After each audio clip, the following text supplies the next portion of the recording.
Well, I'm back again. Firstly, I want to say a quick thank you to everybody who's subscribed. We've over 300 now, which is really exciting. We're slowly getting to 1,000. I guess that's the goal for any beginning YouTube team. So that's really nice. The last video's done really well also. Seems like that sort of content is quite popular.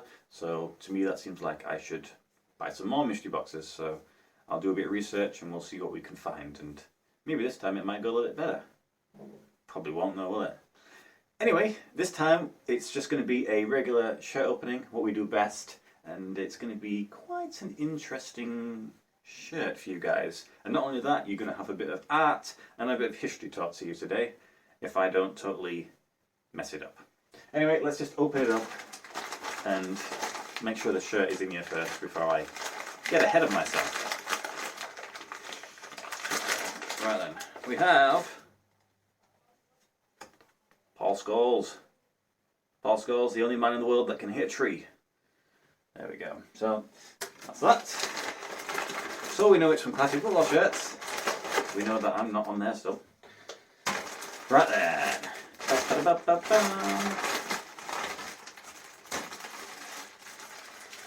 If anybody can guess this shirt, well done.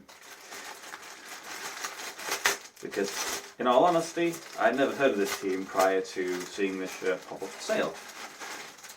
So, you get a very standard bag, no branding on that whatsoever. Right then, let's look at the back.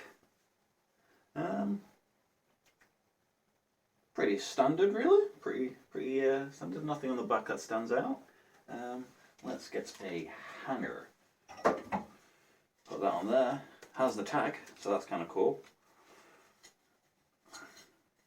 And let's hang it up for you guys to see. Hopefully you can see all of it.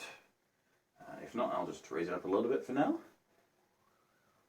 So, it's got a kind of crazy design. Those of you who have been on the Classic Football Shirts website may have seen it sort of appear in the last few weeks, and you might have gone, ooh, that's quite interesting. So, the detail on this one is it's a club from Belarus. My first ever shirt from Belarus, and not one I expected to get, really, to be honest. I thought it might be one of the Minsk clubs or Beit Borisov or whatever. So this one popped up. There's one thing that kind of stands out that I'm kind of bending my own rules for. There's no sponsor, really. That's, to be honest, I don't know what that says. I don't think that's a sponsor. The reason why I know it's not a sponsor is because this shirt design is actually based on a piece of artwork.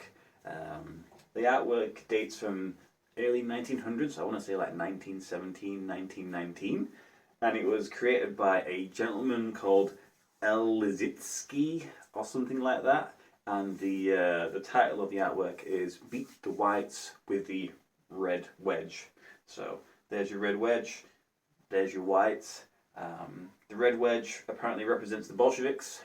The white circle is the White Movement, which is an anti-communist sort of group. So I think it's, from what I understand, it's a pro-communist piece of artwork. And obviously we all know how that went. They were pretty successful in their pursuits. This particular design is not exactly the same as the original.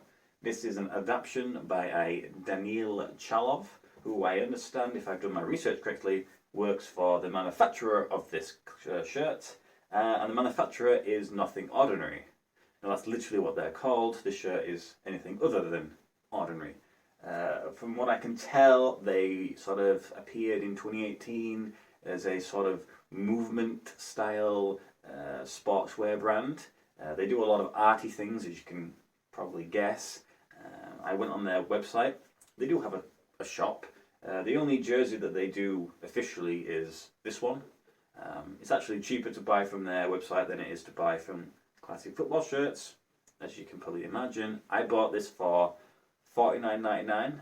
They sell it for $29.15, sort of converted, but they don't have any of the major sizes, like mediums and large. They've all gone. Plus, if you were to buy it in the UK, you'd have to pay the shipping and any import fees that may sort of accrue now. So ultimately, the price is probably pretty much the same. What they do have on their stores, though, are these weird mashup concept kits, which is like, say for instance, they take a Zenit shirt and a CSKA Moscow shirt and they sort of put them together, so it's like a 2-in-1.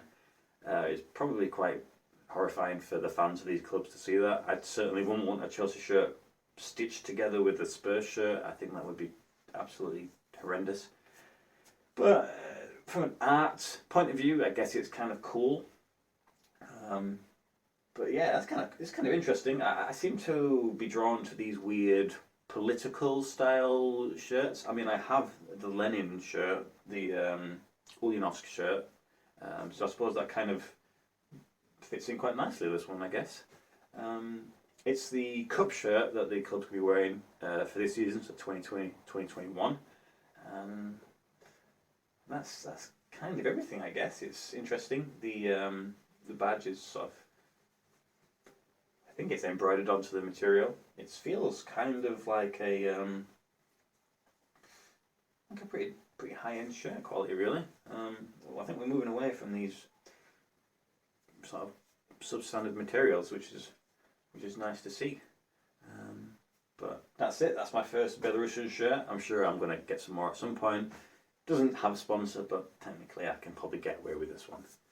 But that's it. If you've got any questions or any sort of queries about it, let me know. I think it's currently still for sale in all sizes on classic football shirts.